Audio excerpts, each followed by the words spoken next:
മരണത്തോടുകൂടെ മനുഷ്യ അവസാനിക്കുന്നില്ല. മരണത്തിനപ്പുറമായി നമുക്കൊരു ജീവിതമുണ്ടെന്ന് ഓർത്തുകൊള്ളണം. ഈ ലോകത്തിൽ എന്തെല്ലാം സമ്പാദിച്ചാലും ഒന്നും കൊണ്ടുപോകാൻ സാധ്യമല്ല. പൊന്നും നന്മണി ജാലവും ഭവനവും ദ്രവ്യവും കരുതി വെച്ചാലും ഇതൊന്നും കൊണ്ടുപോകാൻ സാധ്യമല്ല. പ്രിയമുള്ളവരെ, ശ്വാസം പോലും നമ്മുടെ സ്വന്തമല്ല. ചിന്തിക്കുന്നുണ്ടോ?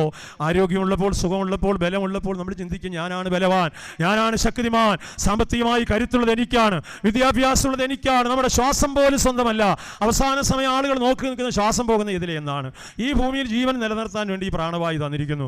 പോകുമ്പോൾ മൂക്കിലൂടോ വായിലൂടോ ശ്വാസവും കളഞ്ഞിട്ടാണ് പോകുന്നത്. ഇവിടെ സ്വന്തമെന്ന് പറയുവാൻ നമുക്കൊന്നുമില്ല. പ്രിയമുള്ളവരെ, സമ്പത്തിനും സന്താനത്തിനും കാവൽ നിൽക്കുന്ന മനുഷ്യരാണ്.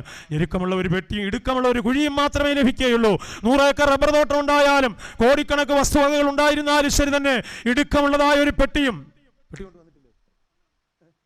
ഇടുക്കമുള്ള ഒരു പെട്ടിയും ഞെരുക്കമുള്ള ഒരു കുഴി മാത്രമേ ലഭിക്കുകയുള്ളൂ.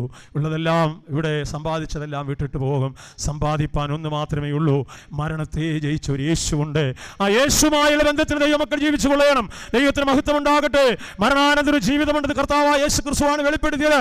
അപ്പോസ്തലനായ പൗലോസ് പറയുന്നു, നിങ്ങളുടെ വിശ്വാസം മനുഷ്യൻ ഉയർക്കുന്നില്ല എങ്കിൽ, ഒരു ഉയർത്തെഴുന്നേൽപ്പില്ല എങ്കിൽ നിങ്ങളുടെ വിശ്വാസം വ്യർത്ഥം, ഞങ്ങളുടെ പ്രസംഗവും വ്യർത്ഥമാകുന്നു.